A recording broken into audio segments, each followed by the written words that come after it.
Hello, everyone. If you like what I'm doing here, please consider subscribing, liking, and commenting. It would really help the channel out quite a bit. Thank you very much.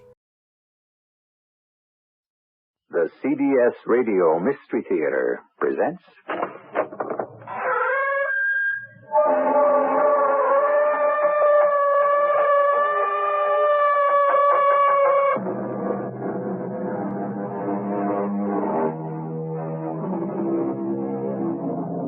Come in.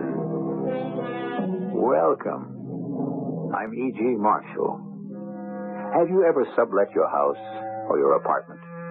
More specifically, I should say, your home. If you have, I hope it's been a pleasant and satisfactory experience. Because you know as well as I do, all the horror tales you hear of people who are not so lucky, of damage, breakage, vandalism, and non-payment, or what is even worse, and to use the word advisedly, unspeakable, which is what happened to David and Jane Francis. But that, of course, is the burden of our tale.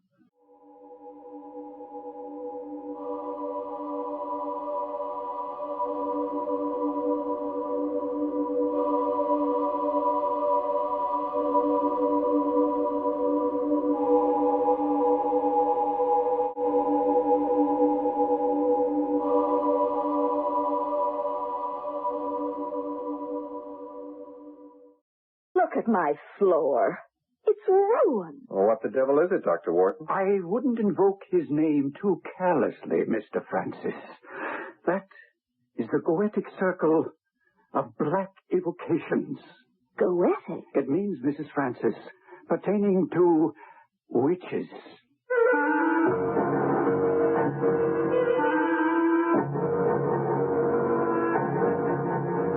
Our mystery drama, The Church of Hell, was written especially for the Mystery Theater by Ian Martin and stars Roberta Maxwell and Paul Hecht. I'll be back shortly with Act One.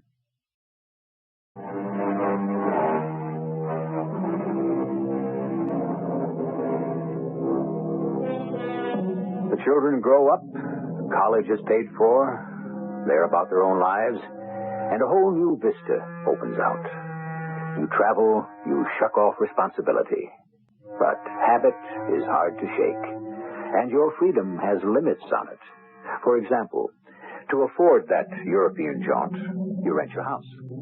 And after the excitement and devil-may-care of the holiday, some doubts may swirl in. Doubts that in this case are much more Jane Francis's than her husband's, David. Doubts that normally would be minor, but not in this case. Jane and David Francis were not so lucky with their country house tenant. Not that they knew that as they were returning to their little apartment in New York. Home, sweet home. Part way. What does that mean? Our pied à terre, New York. Not home. Not home. Like I said, part way. Not for real. In the country? What else? Your house. The house that David built. Yeah, but that's rented. I know. It paid for our trip to Spain. And wasn't it worth it? I hope so. Just the same, I wonder how everything goes up in the country. Well, that figures. You want to call now before we have drinks. Don't you think we should? Well, suppose something is wrong, a pipe's burst or something. Why spoil tonight? I mean, couldn't we just let all the problems wait for tomorrow? Why should there be any problem? Let me just make a call so it's off my mind. What's your poison, martini or Manhattan? I'm still Andalusian-oriented. Don't we have a nice sherry? Your wish is my command. Hello, Francis residence. Who is this? May I ask who's calling? Yes, this is Mrs. Francis. What is it? Oh, forgive me, Mrs. Francis. This is Detective Lieutenant Harris Price. Detective? David, you'd better get on the bedroom phone. What is it, Lieutenant? Robbery? A fire? No, it's a little more complicated. Mrs. Joanna Adams was renting your house. That's right. David, are you on? Yes, Jane. My husband is on now, Lieutenant. Go ahead. We've been trying to reach you for a couple of days.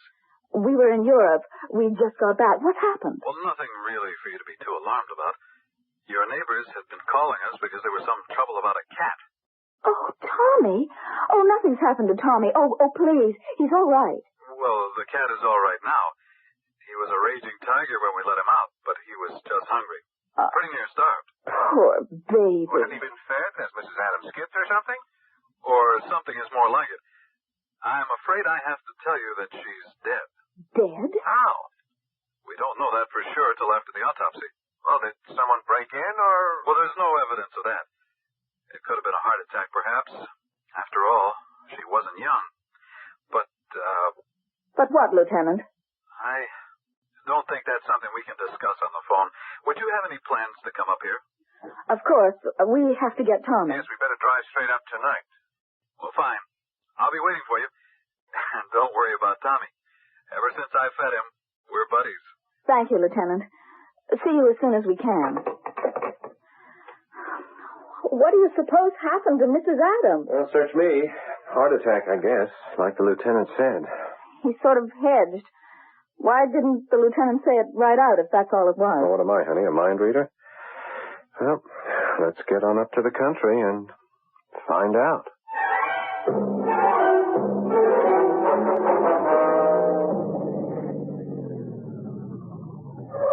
Well, here we are. Home sweet home. With more than one light burning in the window. Yeah, at least our detective friend is still here. Everything looks pretty good. The leaves would be great. Yeah, glad I painted the front last summer. Holding up pretty good. I see she kept mulching the vegetable garden with the clean garbage. Yeah, she was such a sturdy old lady. Hard to think of her gone. Oh, that must be the lieutenant. I'm sorry. Yeah. Oh, somewhere to Hey, smart cat. Hey, he's glad to see you. Well, obviously, you're Mr. and Mrs. Francis. Ah, you're Lieutenant Price. That's right. Well, that cat sure is glad to see you, ma'am. Yes, he's not usually so demonstrative. Something must have scared him. Well, you go without food and water long enough. It's enough to scare anyone. How long? Well, about 3 days, we figure. Your fellow there was howling up a storm. Shall we go inside? Yeah, I'll get the bags later. Is Mrs. Adams still here? Oh, no, ma'am. She's been taken to the hospital. Hope you'll find everything in order. The boys tried to get everything back in place and clean after they dusted for prints. In order? Why? I mean, had she changed things around or something? Well, it wasn't that, Mrs. Francis. Well, this room looked like a cyclone had hit it. Books dumped all over the floor, chair turned over, and drapes and curtains all ripped down. Is this where she died? No, we found her in the upstairs bedroom. You said it was a heart attack. Well, no evidence of anything else so far. If this room was turned topsy-turvy, you're not suggesting she did it. I don't think she'd have had the strength to do some of the things. So then someone broke in. Could be. You said there was no evidence of that. Oh, there wasn't. I should say there isn't. Not that we've turned up so far. The windows were all shut, doors closed and locked. If anyone got in, he'd have had to have had a key. We didn't leave any extra keys. Well, Mrs. Adams had a set of keys in her handbag. Unless, of course, she had some made. Well, why would she do that? Her husband's dead, and we understood she was all alone, no relatives. Still, there must have been someone else here. Someone in the house. You've no idea who it might have been. Not the slightest. Well, you don't mean someone might have killed her? Well, as far as we know now, not in the strict sense of the word. What does that mean? Well, I'm not trying to be mysterious, Mrs. Francis. I'm really as much in the dark as you and your husband are. Except that I saw the old lady. I saw her face. And while I'm quite ready to accept the medical examiner's provisional diagnosis that she died of a heart attack, what I want to know is who or what caused it. Because I hate to tell you this, but in my opinion, that little old lady was literally frightened to death.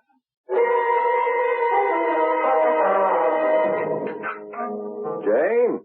Yes, David. For heaven's sake, what are you doing? I mean, can't you just dump the dinner dishes in the dishwasher? I did. Well, then what are you stacking them away for? Can't that wait for tomorrow? I mean, I don't know about you, but I'm knocked out. I'm not doing the dishes. Well, why are you messing about in the kitchen cabinet?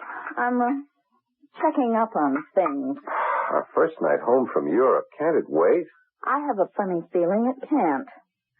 All sorts of things are not, they're just not right, David. Oh, come on, Jane. Now, Remember what the lieutenant said. I think you've been reading the wrong kind of mystery stories. I wouldn't sell Lieutenant Price short. Come here. What? The dishes. Yeah. The everyday dishes. Yeah, the blue stuff? It isn't the same. What do you mean it isn't the same? Just what I said. Every bit of it has been replaced. Same pattern, but it's all new. That's crazy. How do you know? Look. The vegetable dish was cracked. Yeah. 3 cups had chips. You know, you glued the meat platter back together yourself the night after the bet's party. That's okay. A couple of pieces are replaced. No, it just isn't a couple. It's a whole new set. Why? Well, you tell me. Because all or most of the other must have gotten broken. How? Well, things do break. A whole service for 8. Well, I don't know. Look at the cabinets. Mm-hmm. Well, they look pretty good. Someone's been polishing them. Hey, they're all scarred. And burned. I thought she didn't smoke. Those aren't cigarette burns. There's something else. What? I don't know. Like something hot. Red hot. Just brushed by. The curtains and the drapes in the living room are sort of singed. And you want to know something else? Every mirror in this house has been replaced, except the one in the study. And that's cracked. More than that. Something so hot was against it that it melted the mercury backing. It's all sort of fuzz, like it had been in a fire. Darling, what are you trying to suggest? I don't quite know. Look, come here. Let me show you something else. Yeah. Oh, where? In my spice closet. Uh-huh. Look at these.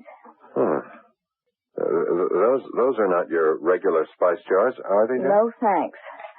I never saw jars like these, or what they have in them. Hey, it looks like some kind of bugs. It is. They're beetles. And they're alive. This looks like a lizard skin, and I hate to think what these two could be. We'd better call the lieutenant. I don't think this is up his alley. Anyway, we all deserve some sleep first. I'm just about gone. I can't take any more tonight. You going to be able to sleep all right? Once I get to sleep tonight, it would take all hell breaking loose to wake me up again.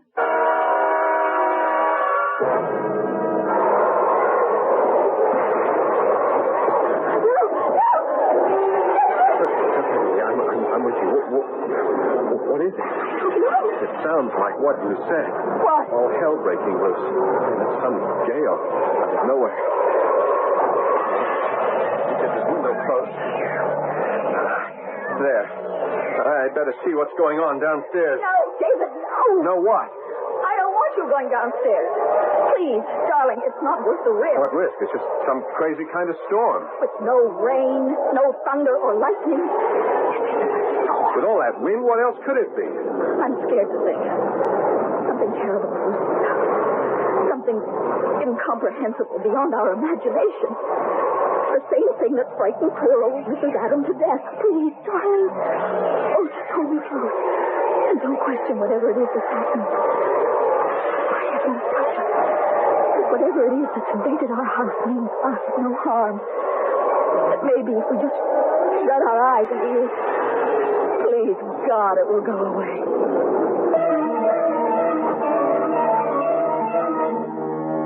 Not the most pleasant of homecomings, nor the easiest of circumstances for landlords to find themselves in. Unfortunate enough to find that the lease has been broken by an untimely death, but how much more so to find that apparently an unwanted tenant has taken possession. A tenant that may be difficult, if not impossible, to evict. I shall return shortly with Act 2.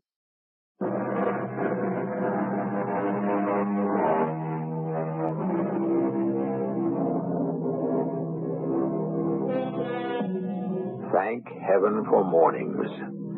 To wake up, no matter how sleepless or dream-ridden the night. To watch the sun rise again.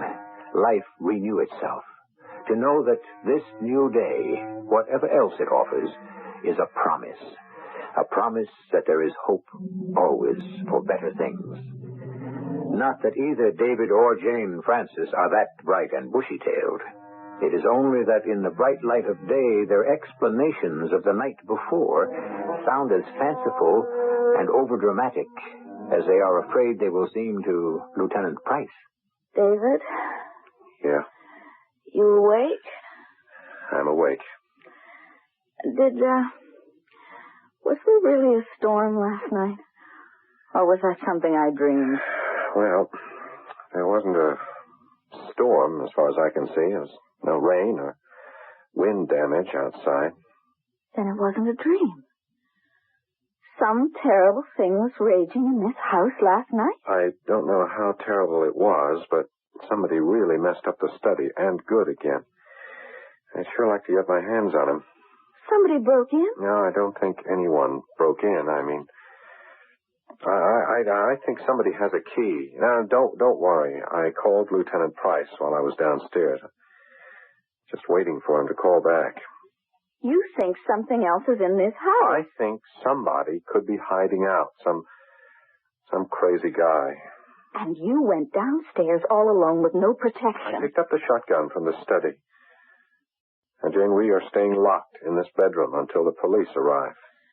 I don't think ordinary locks are going to help us against whatever's loose in this house, David. What are you trying to say? You know, I don't think this is a real person. I think it's something from the other side of the grave. You mean a ghost? I mean, that's ridiculous. What would any self-respecting ghost have against it? The voice of reason. That'll be the lieutenant. Whatever you do, get the police here fast. Oh, and ask him about Mrs. Adams, what the autopsy showed. All right, we'll do. Just take it easy, Jane. Hello? Yes, Lieutenant. Yeah, just what I reported. Same kind of mess as before. No, we didn't hear a thing until it all started. First thing was the wind. I said the wind. Well, it was blowing up a storm here, enough to rattle every window in the house. Now, don't worry. We have ourselves locked in the bedroom, and we'll stay there until you get here. Oh, by the way, did you get any results from the autopsy on Mrs. Adams? Yeah? Yeah. The inside of her mouth and her throat. What could have caused that? I see. But that wasn't the cause of death, huh? Uh-huh. Yeah, don't worry. We'll be waiting. Well, the police are on their way. What was all that about Mrs. Adams and her mouth and her throat? Well, she apparently suffered some first-degree burns there, also on her hands and one side of her face. From what? They don't know. Backfire from the gas stove, maybe? Maybe she used too much fluid on the charcoal boiler. I don't know. Something flared up and singed her, but good. Enough to kill her? Oh, no. The medical examiner's first diagnosis was right there. She died of congestive heart failure. But what caused it? Well, that's something we don't know. Maybe it's something we don't ever want to know.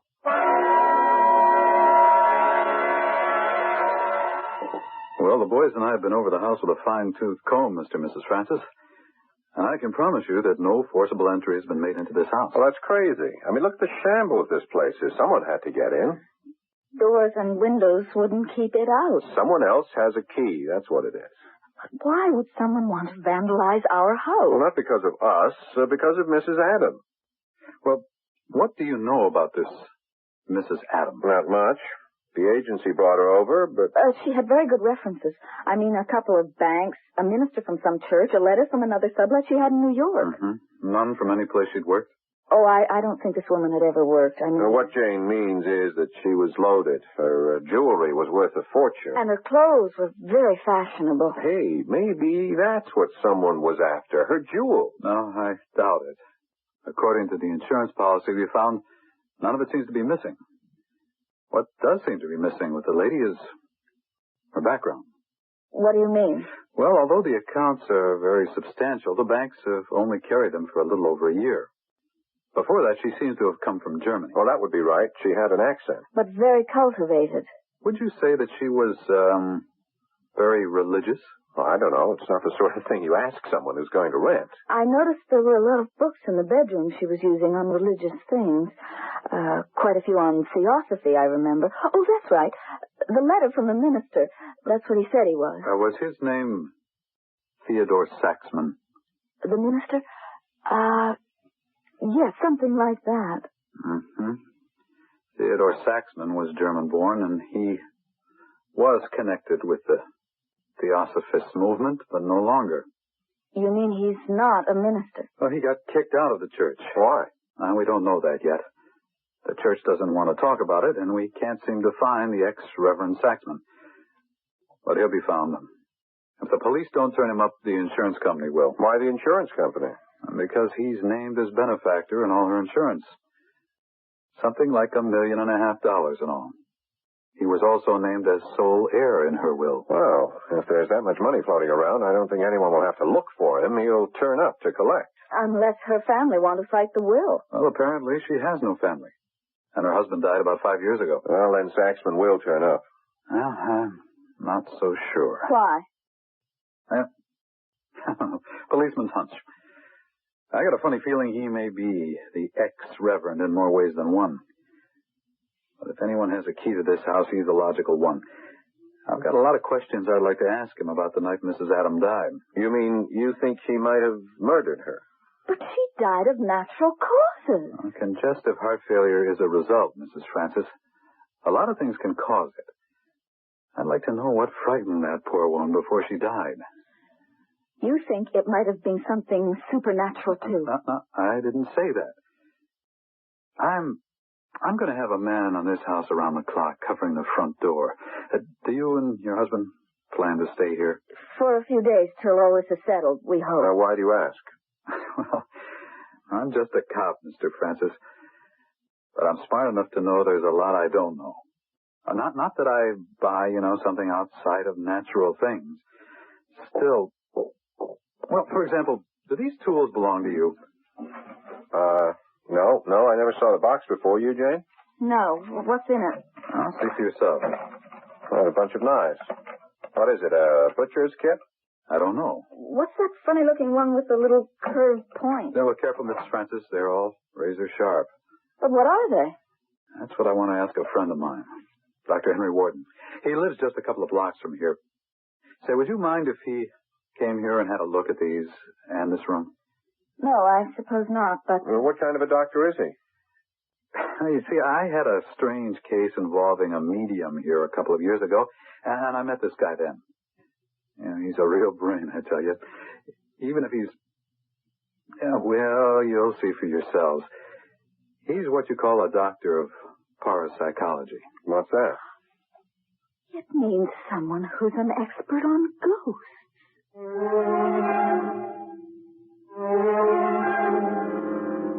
Well, I have examined the library of the deceased. Small, but quite a comprehensive compendium of reference on the mystical arts. Mr. Francis? I wouldn't know, Dr. Wharton. It's not exactly my field. Of course not. No, to be sure. Not everyone's cup of tea, of course. Still, ceremonial magic, the Book of the Dead, the Kabbalah, Cagliostro, fascinating reading for the inquiring mind. Why would anyone be interested in books like that? What would Mrs. Adam want with them? Was it something to do with her religion? In a sense, perhaps. In a sense. Why did you want to look at the books first? I had my reasons, Mr. Francis. It is surprising what knowledge of a person you can glean from his reading habits, and how books are treated can be a gold mine of information. May I see the room now where the psychic disturbances took place? Of course. This way. We don't know they were psychic disturbances, do they? I mean, it looks like pretty ordinary vandalism to me, but you can see for yourself. Ah, yes. Quite typical. Mindless destruction, it might seem. Drapes torn and... Let me see. Yes, singed a little. Books destroyed, writ, but rather carefully selected books. The Bible, the Book of Common Prayer. And teleportation. Classic. Teleportation? Oh, yes, Mr. Francis. The desk, for example. That is oak, is it not? Yes, it is. Enormously heavy. Normally it would take 2 strong men at least to move it. Well, it could have been dragged or pushed. Hardly. The rug has not been disturbed. It was lifted. Then there was more than one person? I doubt it. He would have had to have had superhuman strength. Or abilities. Have you ever had a fire in the house? I mean, has the house ever been on fire? No. Why? The floor. You notice how the varnish is cracked and mottled? There are the same marks on the rug. I thought it was from dirty footsteps. That isn't dirt. They are scorched, Mrs. Francis. When you first came in the room, this strange particular odor must have been more evident, wasn't it? There was a sort of, burning smell. Not quite like a scorched smell. More like ozone or sulfur, maybe. Or brimstone, perhaps. There were some tools the lieutenant mentioned. Oh, yes, they are right here. Yes. A remarkable collection, quite magnificent in its way. Collection of what, Dr. Wharton? The instruments required for the ceremonies of black magic. Black magic? Yes. Quite obviously, your Mrs. Johanna Adam was a practitioner of that dread and ancient art. What? If you don't believe me, help me pull aside the rug, and I think you will have incontrovertible proof. Dear me, as Dr. Wharton might say, this is enough to start the goosebumps rising and the hackles on the neck. What evil, ancient, unspeakable discovery awaits poor innocent David and Jane Francis as the rug is thrown back beneath their eyes? What secret obscenity does it conceal? I shall return shortly with Act 3. Over the years, you've learned that sometimes procrastination pays. So you shop for snow shovels in July, lawnmowers in December, and your Buick Regal now. Because you know that this is the time of year when Buick dealers may be even more open than usual to conversations involving deals. An elegant, luxurious Regal? Yes, you can. Right now at your Buick dealers. Yes, you can. Yes, you can.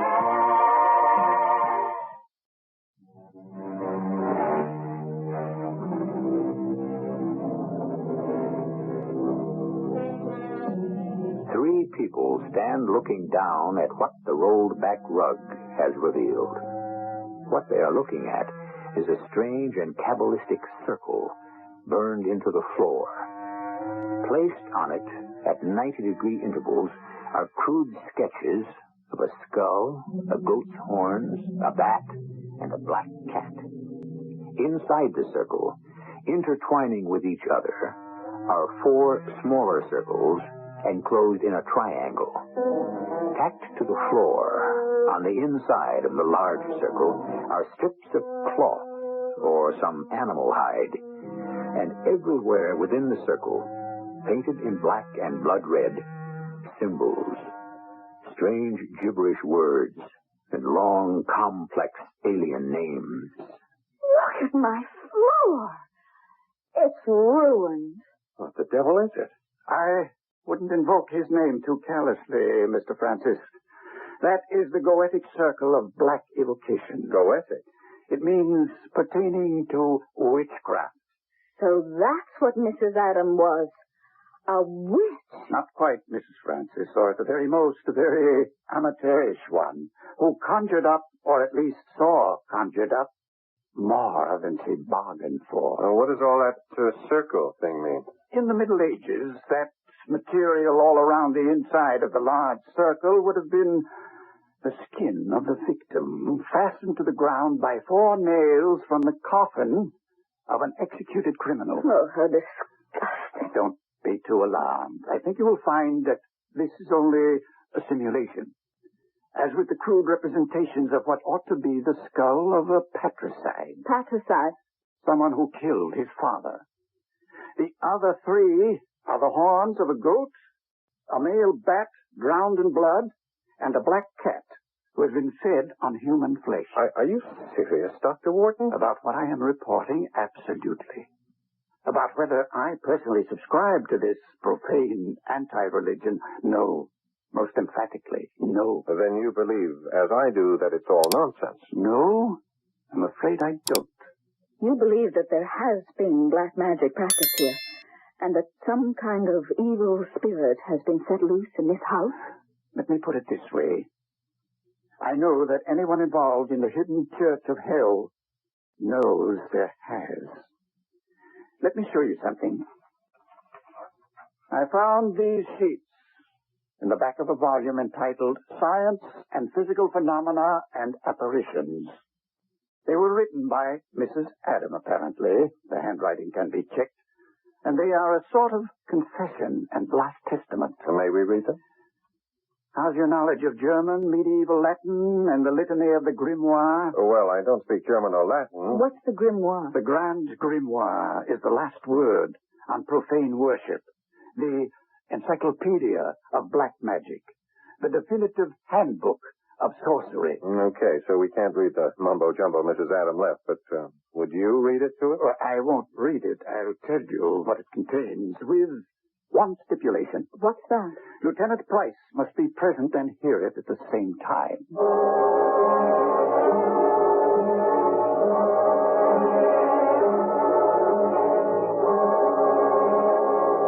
You mean you're telling me that Mrs. Adams confesses in that transcript to murdering her husband? In Stuttgart, February 14th, 1975. Did she stand trial? No. The medical certificate was issued as death due to natural causes. Well, what did she kill him for? She wanted to give a large amount to the religious group, a church, if you will, that she intended to join. He didn't believe in it. She felt she had divine grace to do as she wished. How awful. Did the church get the money? Not yet. Nor would it ever have. She changed her allegiance along the way. You see, she hadn't counted on her conscience. And at least for her, her husband refused to rest easy in the grave. He haunted her. Exactly. So successfully and persistently that he drove her to flee to this country, hoping to find freedom from his curse. And here she met a man named Theodore Saxman. The ex-reverend. The boy we've been looking for. Does she give any clue where we might find him? Oh, yes, indeed. Well, then I want it right now. I want to haul that joker in. Oh, I very much doubt that you can, Lieutenant, now. What are you getting at, Dr. Warden? I don't think you're going to find Theodore Saxman in this world. Well, I sure don't expect to find him in the next one. I wouldn't be too sure of that. What? Let me explain, please. You see, I'm in a rather, shall we say, delicate position. We are dealing with two worlds, one of which all of us accept, the other which I'm afraid only I do. Doctor, you've got something up your sleeve. What is it? Whatever it is, I assure you it is in your best interests, Mr. Francis. It is? I would assume you wish to go on living in this house of yours, that you'd like to be rid of this poltergeist that is invading it. Oh, no, just hold on. What's a poltergeist? Forgive me. A moment of levity. A poltergeist is a noisy and usually destructive ghost. I'm afraid what we have here is a much more malevolent one. You mean it's the spirit of the excommunicated priest, whatever his name is? I'm not sure that that is the term of choice of his sect. Certainly, however, unfrocked and cast out of the church. What is it that you want us to do, Dr. Warden? Let me sum all this up first. A haunted and tortured Mrs. Adam fled to this country, only to find out she could not leave the ghost of her husband behind her. In desperation, she returned to the church she had known, confiding in Theodore Saxman. He saw almost instant riches on the one hand, and a sponsor to give him the opportunity to continue his experiments in black magic. They could not be conducted in a New York apartment. They needed seclusion and secrecy. This house was perfect for their plans.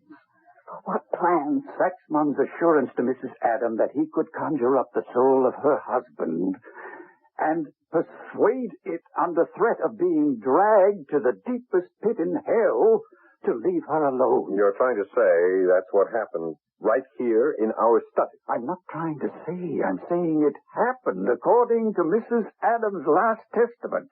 Only something went very much astray. Well, what?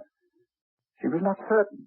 She surmised, as I do, that he stepped out of the protection of his inner circle, and that the soul he was trying to threaten, Mr. Adam, was released by the damned in exchange for the Reverend Saxman. Released? Oh, where did he go? Back to the peace of the grave, I should say. So you're trying to tell us that this Saxman, even though he is dead, is still raging around looking for... Well, what is he looking for, Dr. Horton? At the moment, he is the most condemned of the condemned. A creature neither of hell nor heaven. An outcast spirit, doomed to wander eternity with neither hope of salvation or damnation, unless... Unless what? Unless he can find a human body to die in. He tried to invade Mrs. Adams, but he frightened her to death before he had the chance to possess her. It is you, or perhaps even more your husband, that are in danger now. Oh, no. You actually believe all this junk, Dr. Wharton? What I believe is beside the point. What people who have invested this house passionately and totally believed has poisoned it. I think those beliefs must be exorcised before either of you will be safe again. Well, what did you have in mind, Dr. Wharton? For the four of us, tonight, to occupy this magic circle. And after I have instructed all of you to raise this fiend from the darkness and consign him to eternal fires. I command and abjure thee, Theodore Saxman, to quit thine abode wherever it may be, swearing that I will give thee 1/4 of an hour alone. And if thou dost not come straightway hither and communicate with me in an audible and intelligible voice, dispatch me, Emperor Lucifer, or his messenger Astaroth, in a human form, without either noise or evil smell, failing which I shall smite thee all and thy whole race with the terrible blasting rod into the depths of the bottomless pit. I'm scared, Steve. It's crazy, but so am I. Anyone as crazy as me. If my boys outside knew what I was doing... Silence. Don't move. Stay in your circles. Oh, I'm sorry, Doctor. I should never have allowed this. I warned you. If you leave the circle, you're risking your life. I adjure thee, O spirits. Come hither and speak to me. Else I will compel thee by the power of living God and by the Holy Spirit.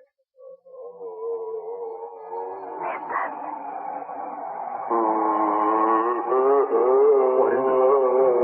Obey promptly or be eternally tormented by the power of the potent words in the grand clavicle of Solomon.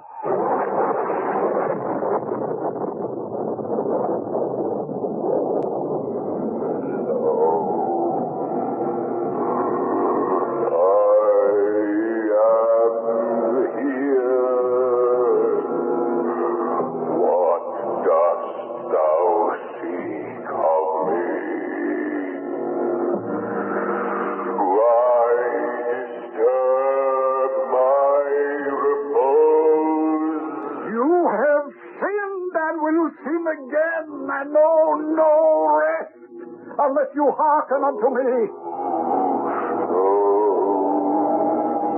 One chance you have to redeem thyself Abjure thy false master, Lucifer, and surrender thyself to the mercy of the true divine spirit.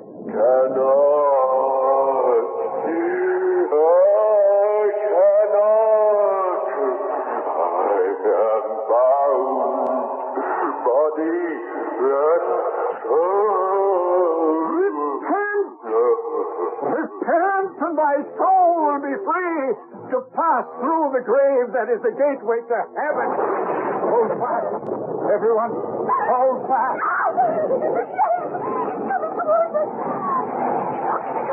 I can't let him escape. Let me go, Doctor. For God's sake, stay in the circle. It's going to the door. Done. Bill, he's trying to escape. Don't let him get away.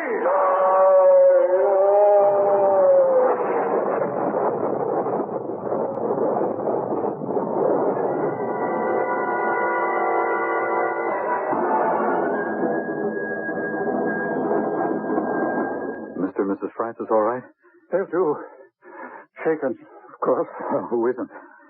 How is he? He's dead. Officer Dunn's bullet took him right in the heart. Just as well.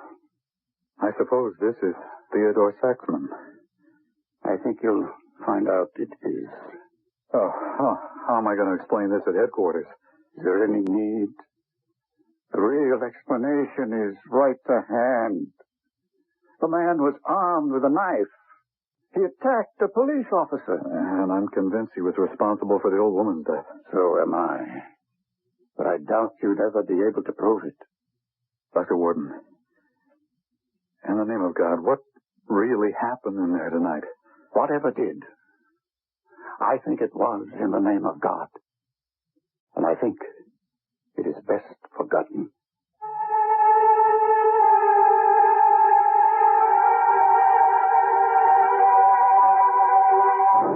Well, there it is. Which do you want to believe? That there was some hallucinatory drug in the heavy incense burning in that study? That Theodore Saxman did return to steal the jewels and lost his head and attacked the policeman?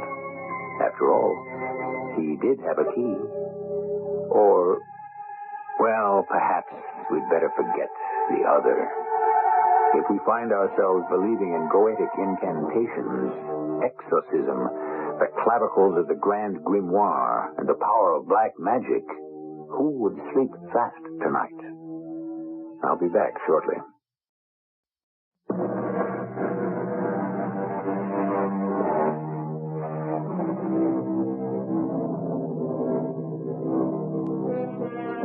It occurs to me that perhaps necromancy should not be dismissed so easily. It has a long history, and it does have its believers. After all, in 1 Samuel 28:7 and following, at King Saul's request, the witch of Endor did call up Samuel from the dead. Or shouldn't I mention it, because you might be listening to this in the late of night. Our cast included Roberta Maxwell, Paul Hecht, Lloyd Batista, and Roger DeKoven. The entire production was under the direction of Hyman Brown.